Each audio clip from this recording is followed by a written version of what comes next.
ערב שבת שלום חברים יקרים, פרשת ויגש.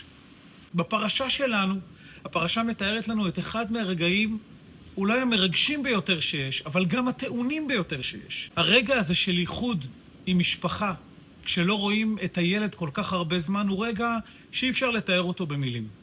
22 שנים אחרי שהאחים של יוסף מכרו אותו, שמו אותו בשבי, אפשר לומר את זה ככה במילים האלו.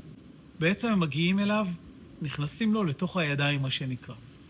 וההתנהגות שלו באותם רגעים, אני חושב, יכולה ללמד אותנו פרק מאוד מאוד משמעותי לחיים.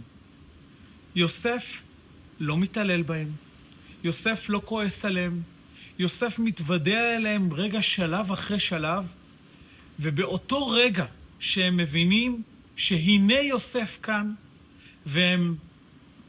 זה רגע הרי מאוד מאוד מביך. הוא הגיע למקום שהם לא חלמו שהוא יגיע, הוא משנה למלך, והוא עכשיו שולט בהם. הוא לא בוחר להאשים אותם, הוא לא כועס עליהם, הוא לא מתנקם בהם. ואפילו הוא מרגיע אותם ואומר להם, הכל בסדר. באמת כל המסע שעברתי הייתי צריך לעבור אותו. כמה רגעים בחיים יש לנו שאנחנו מחכים בפינה לילד, לאישה, לחבר בעבודה, לאיזה מישהו שככה עשה לי קטע ואני מחכה לרגע שאני אכנס בו.